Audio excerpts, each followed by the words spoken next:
Effectively, what we know right now is that the British government has used anti-terrorism legislation inappropriately, as it specifically is the case that when they hold someone under this legislation, they are only supposed to do so to determine if, in fact, they can make an arrest. The fact that he was flagged before he even got on the airplane and that the U.S. was notified suggests that it was a completely unlawful detention, even under this legislation. So they're even breaking their egregiously unethical, immoral laws, which is terrible, and for David, I feel for him, having experienced that many times.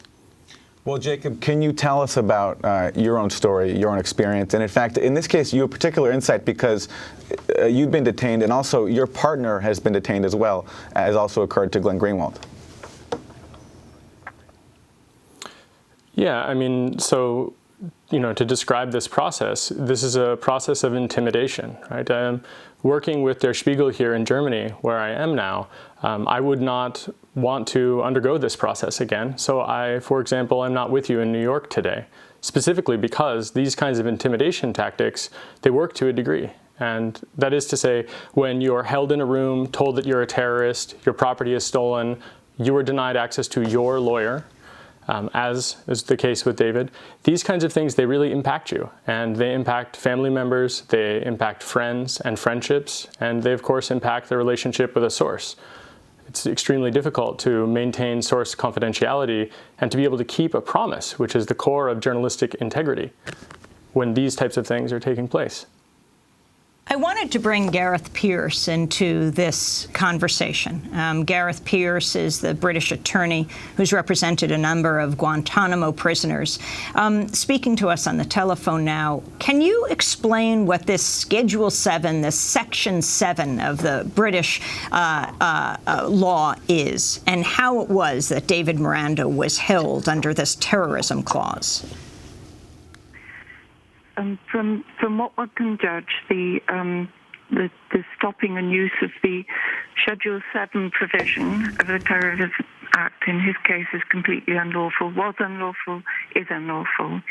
The power given at a point of entry, at a port, and only at a port, is for a police officer or an immigration officer to have an unusual degree of power. However, it's limited.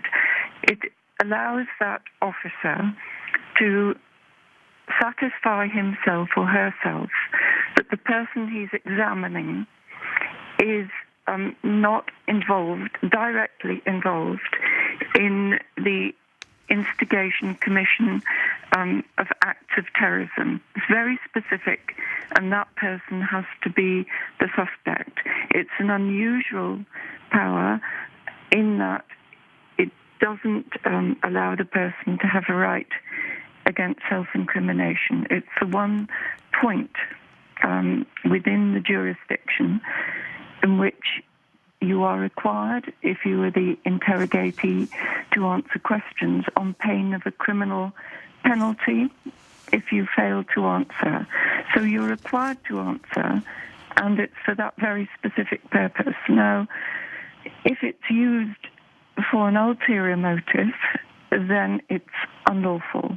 And there have been succession of legal challenges to its use. It's not the first time that those stopping someone have done so to put questions from another agency or for the purpose of trying to put right an inquiry that was based upon torture of that individual abroad, trying to effectively launder the interrogation through some more jurisdictionally friendly means.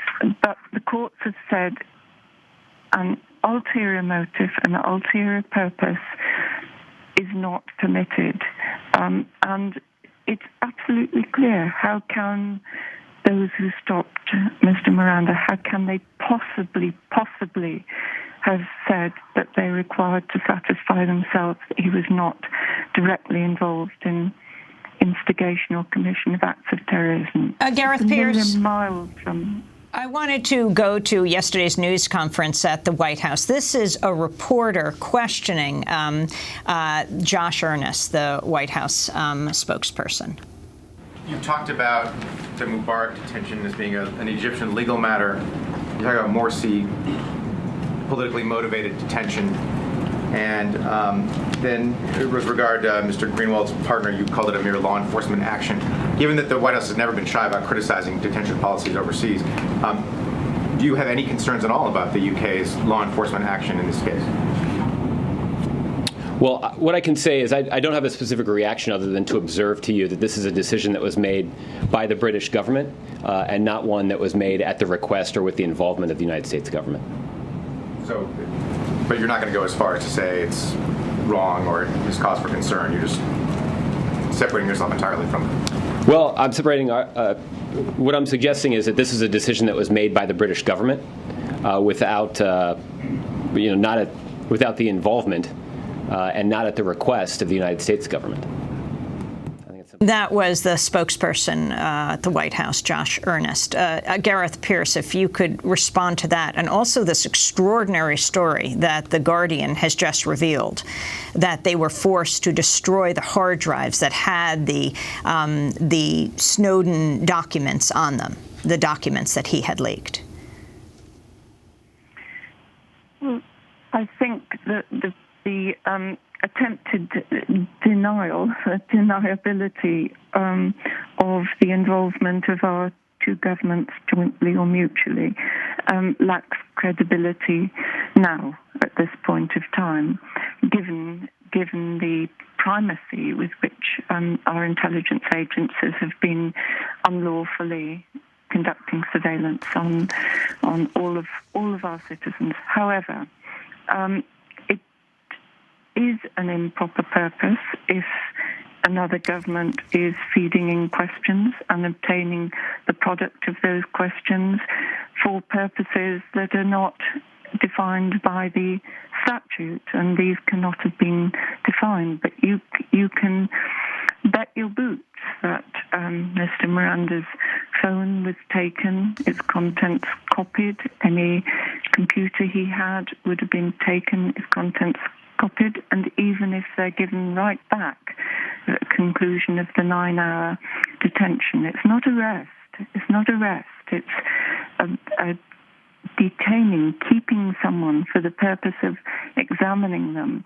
If the police have a reasonable suspicion, they arrest you and have to arrest within 9 hours.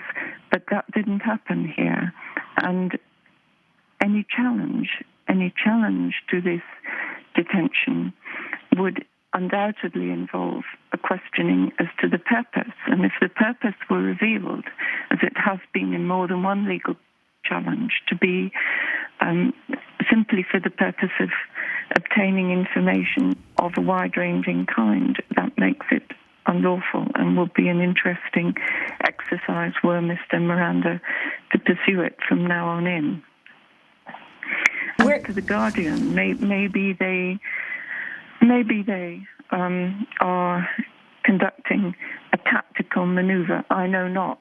In order to, it wouldn't be the first time that the authorities have gone for Guardian documentation. They did it a long time ago and used a particularly clumsy mechanism of a production order that the Guardian successfully withstood. However, I don't know their reasoning and I wouldn't comment on that.